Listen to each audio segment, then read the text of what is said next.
You might be paying 20 times more for your Claude Code tokens and you may not even know about it. But if you follow these 5 tips that I'm going to share in this video, you may end up saving some of your money. So let's get started. So first, let us understand what tokens are. You're using these tools, any of the LLMs like Claude, Gemini, or ChatGPT, and you write a prompt that is, what is a cell? Now, each word is actually a token, okay? And in return, you're getting an output that is, a cell is the basic structural unit of all living things. Now, each of these words are again a token. So let us suppose these are 10 tokens and these are 3 tokens, okay? So in total, how much tokens have you spent? 10 tokens.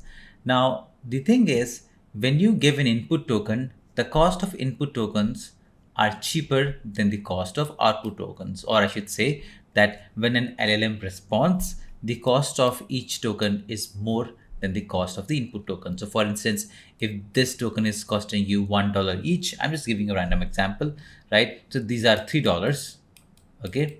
But if these are 10 words or 10 tokens, then they would cost you maybe like $3 per token, so that would be 30 dollars. So you get an idea that whenever you get an output token, it is more expensive than the input tokens.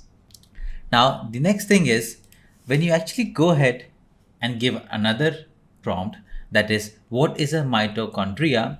At this instance, it is not only spending 4 tokens, that is 1, 2, 3, 4, no, right? It is not spending 4 tokens. In fact, it is sending all the context from your previous chat. That is, what is a cell, and then this statement also. So how much you're actually spending? 3 tokens plus this 10, 13 plus 17, 18, 19, 20. So you are spending 20 tokens by just asking one question. Then if you keep on doing this, or if you're in a code base, it really gets very, very big, and eventually you end up spending a lot of money on tokens. Now that you understand what tokens are, and there are two kind of tokens like input and output tokens, usually the cost of output tokens are more expensive than the input tokens. So how can you save it? Here comes the tip number 1. Now, Claude Code has a concept of prompt cache. What that means is, whenever you're having a chat, it is creating a cache of it. And if you use that cache, it will save you a lot of tokens. Now, the interesting thing is, how do you use it?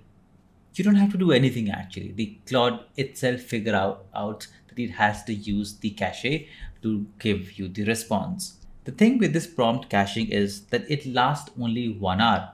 So after 1 hour of inactivity, let's say you are writing a prompt and everything is happening, you go away, and if you come after 1 hour, you will have to spend 20 times more of the tokens cost.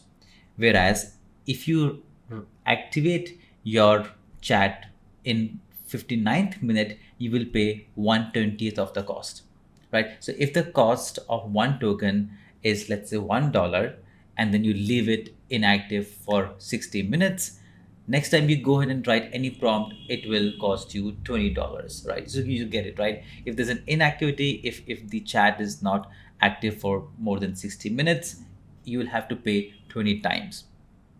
So one way to save your money is making sure that you're writing all the prompts in the given window of 60 minutes, where Claude is using your cache.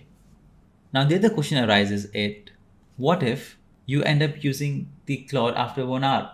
How do you go ahead and then save some tokens? Which actually brings us to the second tip. Tip number 2 is actually about the cache recovery, and how you kind of do it is, let us suppose that your cache has expired, right? Your cache has expired, it's a new day, you're coming and creating a new chat, you have written a few things, and then you went away for about a couple of hours, then you're coming back. So there are 3 things that you can actually do it. The first command that you can use is the clear command. What it does is, it clears your entire session. Now you may feel like, okay, but what about the entire context? Because now that you have cleared everything, remember that whenever you're working with a code base, right, the Claude will already have so much content from your code base that it can actually understand more or less everything. You don't have to really depend on the previous things that you have said it, right? So because it has also been making the changes in the file already. So if you want to save some token, what you can do is you can just use a clear command. it will give you a fresh session, or I should say the same session, but with all the context being removed. So that is one way to do it. The other command that you can use is compact. Now what compact does is, let's say you have written like 30-40 prompts, or it has been a really long chat. If you use this compact command, it will make a summary of everything that has happened above, and it will give you a statement, like maybe like 2-3 lines of paragraph, that this is what it has happened, this is how it needs to do a few things. This way, every time you write a prompt, it doesn't have to go through all the prompts again and again and through the outputs to actually give you the response for the latest prompt. So compact will what do is, it will go through everything that has happened above in the chat, create a summary of it, and then from there onwards, it is going to use that summary to give you the responses. So now let's say, as we saw it in the example, it won't go line by line through every input and output that you have given in the chat previously to give you the output. And then finally, we have a concept of handoff.md files. What this does is, it creates a local copy of everything that you have done, and it saves it in your system. So next time when an agent has to go ahead and give the response, it will actually pick up that file, save a lot of tokens because it doesn't have to go through the entire previous chat, and then give you the response. So these are the new 3 ways to save the tokens if your cache has expired. The first one is to use the clear command, which maintains the session but gives you a blank canvas of the context. Compact summarizes everything that has happened above, and then handoff just creates everything into a MD file on your local system, and then later on an agent can pick up and then give you the responses. Now comes the tip number 3, that is model routing. You really don't have to use the most powerful model to get all your jobs done. The way people have figured out to do is, let's say you have a task to complete. To do its planning, you can give it to complex or a powerful model. For instance, you are building a project. The way the project has to be built, the entire planning of it can be done by big models like Opus or Fable, and then the entire execution can be given to these smaller models, which will give you good results and save you a lot on the token. And if you think you are working on a small task anyway, just skip the bigger models and just pick the small models to execute it. So the summary is, with the tip 3 is, if you are building a project, the entire planning of the project can be done by the big models, right? And the execution of it can be done by the small models. And in this way, you will save a lot on the tokens. Now let's go to the tip number 4, which is about the Claude.md file. Now Claude.md file usually keeps everything that you're doing in a project. It keeps a record of it, and it keeps on adding things one after the other. Now, if you have been working for it for a while now, this Claude.md file can get really, really big. Now, in some of the previous models, like 6-7 months back when we had this model, we had to be very, very specific on how a task needs to be completed. But now with this powerful models, you really don't need that. This Claude can just look at a few things and can figure out on what needs to be done. So you don't need a very big Claude.md file with details on how things needs to be done. So what you can do is, using the doctor command, right, it will trim down the Claude.md file and remove the unused skills or the MCPs that you may have.